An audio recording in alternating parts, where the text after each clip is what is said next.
तो हेलो दोस्तों, स्वागत करते हैं आपके प्यारे से यूट्यूब चैनल एपी सर बढ़िया में। आज लेकर आ गए हैं क्लास 10 साइंस के 2024 बोर्ड एग्जाम के मात्र ये 10 टॉपिक पढ़ लेना। 100% गारंटी देते हैं कि ये पेपर में जरूर आएगा। एकदम 100% गारंटी है कि ये 10 क्वेश्चन पेपर में आप लोग के जरूर ना जरूर इसमें से क्वेश्चन आएगा ही। चलिए सीधे क्वेश्चन को स्टार्ट करते हैं। देखिए हमारा पहला क्वेश्चन है कि उदासीनीकरण अभिक्रिया क्या है, उदाहरण दीजिए। एकदम मोस्ट इंपोर्टेंट क्वेश्चन। देखिए इसको कैसे अंदाज में बताते हैं। देखिए जी, करें कि उदासीनीकरण कहना कि अम्ल एवं क्षार के अभिक्रिया के फलस्वरूप क्या होता है। अम्ल और क्षार के अभिक्रिया के फलस्वरूप लवण तथा जल बनता है। इस अभिक्रिया को उदासीनी अभिक्रिया कहते हैं। आपको क्या कहना है कि अम्ल और क्षार को जब हम आपस में मिलाते हैं तो लवण और जल बनता है, जिसे हम उदासीनीकरण अभिक्रिया कहते हैं। आपके सामने इसका उदाहरण हम दिखा रहे हैं कि जैसे कि NaOH एक क्षार है, HCl क्या है, अम्ल है। हमने कहा कि अम्ल और क्षार यह दोनों आपस में मिलकर NaCl अर्थात लवण बनाया, H2O यानी जल बनाया। ऐसे क्या हो गया, हमारा उदासीनीकरण अभिक्रिया क्या होगा, प्राप्त हो गया। नेक्स्ट क्वेश्चन की ओर चलते हैं। देखिए जी, नेक्स्ट क्वेश्चन हमारा है प्रश्न नंबर दूसरा कि पीएच की परिभाषा दीजिए। पीएच की परिभाषा दीजिए। देखिए पीएच क्या है। पीएच अम्लों एवं क्षारकों के जलीय विलयन में हाइड्रोजन आयनों की सांद्रता मापने की इकाई है।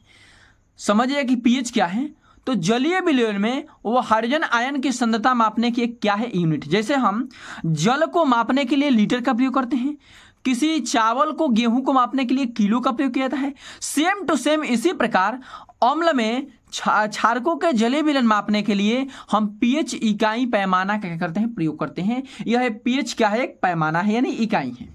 चलिए नेक्स्ट क्वेश्चन पे बढ़ते हैं। अगला हमारा क्वेश्चन है तीसरा क्वेश्चन है कि आघात वर्ध्यता तथा तन्यता को समझाते हुए लिखिए कि यह किस प्रकार के तत्वों का गुण है। सबसे पहले हमारा टॉपिक है आघात वर्ध्यता। क्या है जी, आघात वर्ध्यता।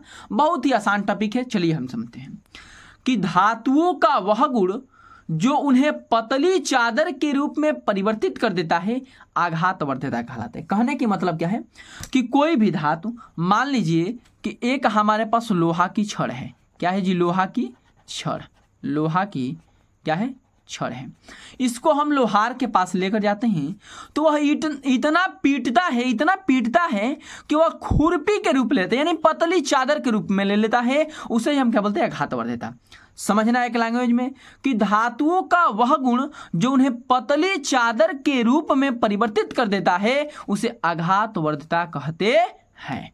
चलिए आगे वाले टॉपिक में पढ़ते हैं कि तन्यता क्या है। तन्यता क्या है, हम समझते हैं कि धातुओं को खींचकर पतले तार के रूप में परिवर्तित कर देना तन्यता कहलाता है। और तन्यता का अधिक मात्रा में उदाहरण होता है सोना, क्योंकि सोना जो धातु है उसमें खिंचाव का भाव होता है, यानी कि वह बहुत ज़्यादा अधिक मात्रा में क्या करता है, ताना होता है, यानी खींचा जा सकता है। ठीक है ना। तो समझिएगा कि धातुओं को खींचकर पतले तार के रूप में परिवर्तित कर देना क्या कहलाता है, तन्यता कहलाता है। चलिए नेक्स्ट टॉपिक पे चलते हैं। नेक्स्ट टॉपिक है हमारा चौथा क्वेश्चन है अयस्क व खनिज को परिभाषित कीजिए। मोस्ट इंपोर्टेंट VVI टॉपिक है, एकदम इसको कीजिएगा, पढ़कर जाइएगा। बहुत ही इंपॉर्टेंट VVI, एकदम अइबे करी, कहीं जाएगा नहीं। चलिए जी, खनिज को पढ़ते हैं कि पृथ्वी के अंदर से जो भी धातुएं प्राप्त की जाती है उसे खनिज कहते हैं। खनिज कहते हैं।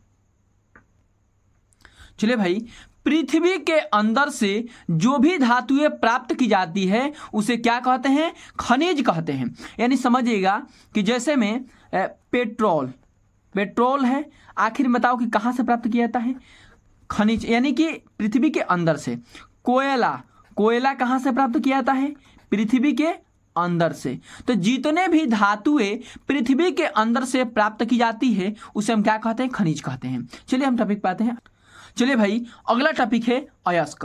जिस खनिज से किसी धातु को प्रचुर मात्रा में, यानी कि जो भी खनिज प्राप्त करते हैं वो किसी धातु को प्रचुर मात्रा में, अधिक मात्रा में, कम खर्च में, आसानी से, यानी कि कोई भी धातु से जो अधिक मात्रा में हम प्राप्त करते हैं और वह कम खर्च में आसानी से प्राप्त किया जा सकता है, उसे क्या बोलते हैं? अयस्क कहते हैं। कहने का मतलब है कि जिस खनिज से, यानी कि जो भी खनिज हम प्राप्त करते हैं किसी धातु को प्रचुर मात्रा में, उसके धातु से कम खर्च में आसानी से प्राप्त किया जा सकता है, उसे क्या कहते हैं? अयस्क कहते हैं। जैसे में एल्युमिनिया हुआ, बक्साइड हुआ, ये सब ऐसे धातु है जो पृथ्वी के अंदर से कम लागत में आसानी से अधिक मात्रा में क्या है प्राप्त किया जाता है। अयस्क को परिभाषित करके कहिएगा कि जो भी पृथ्वी के अंदर से प्राप्त किया जाता है वह अधिक मात्रा में कम खर्च में आसानी से प्राप्त किया जाता है, उसे हम अयस्क कहते हैं। नेक्स्ट हमारा टॉपिक है, देखिए 5वां नंबर क्वेश्चन।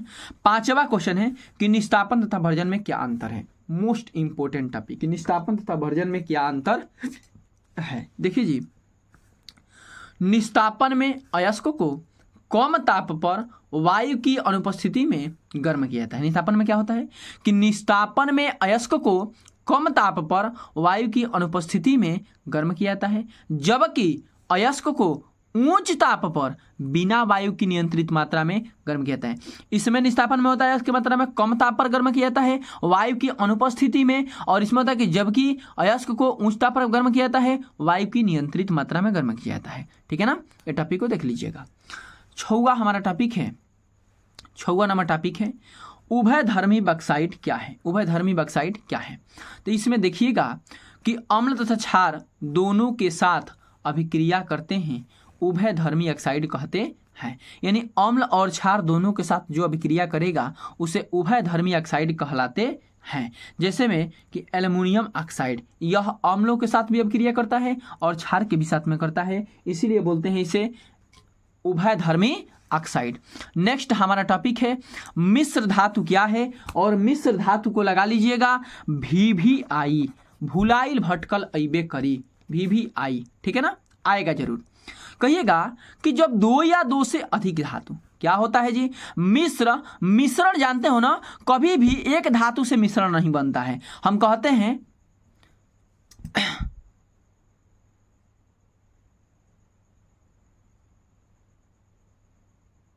चलिए भाई, हम जानते हैं कि एक धातु से कभी भी मिश्रण नहीं बनता है, तो यही कहा है कि जब 2 या 2 से अधिक धातुओं को एक निश्चित अनुपात में मिलाकर पिघलाया जाता है तो वे धातुएं परस्पर मिल जाती हैं और एक समांगी मिश्रण बनाती हैं। ऐसे मिश्रण को हम मिश्र धातु कहते हैं। जिसमें हम चीनी और पानी को मिलाते हैं, चीनी और पानी को मिलाते हैं और एक साथ उसको घोलकर पिघला दिया जाता है, तो उसके बाद वो परस्पर आपस में क्या होता है, मिल जाता है, जिसे हम क्या बोलते हैं, समांगी मिश्रण कहते हैं।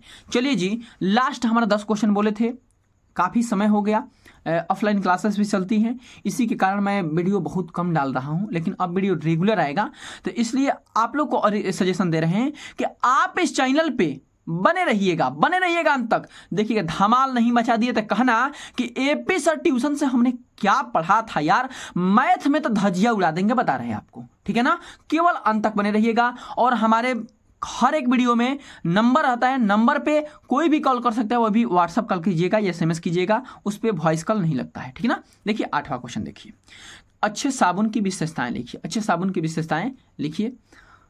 पहला है कि साबुन प्रयोग करने पर चटकना नहीं चाहिए। अच्छे साबुन क्या विशेषता होती है? चटकने का मतलब कि हम अगर कभी साबुन को लगा रहे हैं तो अच्छे साबुन होगा तो टूटना नहीं चाहिए। ठीक है ना। साबुन चिकना एवं मुलायम होना चाहिए। साबुन का विशेष ये गुण होता है कि वह एकदम मुलायम और कैसा होना चाहिए, चिकना होना चाहिए। साबुन एल्कोहल में विलेय होना चाहिए, उसको जब घोला जाए तो क्या होना चाहिए, विलेय होना चाहिए। साबुन में कीटाणुनाशक पदार्थ मिले होने चाहिए, मतलब कि साबुन जो भी होगा उसमें कीटाणुनाशक पदार्थ मिला होगा तभी तो अच्छे तरीके से वो काम कर पाएगा। आज का यही टॉपिक रहा। इस टॉपिक को अच्छे तरीके से रफ पे लिख लीजिएगा और उसके बाद से एक एक करके तैयारी कीजिएगा जितने भी क्वेश्चन आ रहा है। उम्मीद करते होंगे कि वीडियो अच्छे तरीके से समझ में आया होगा। समझ में आया है तो चैनल को सब्सक्राइब कीजिए, वीडियो को लाइक कीजिए, अपने दोस्तों से शेयर कीजिए। मिलते हैं आपसे हम नेक्स्ट वीडियो में।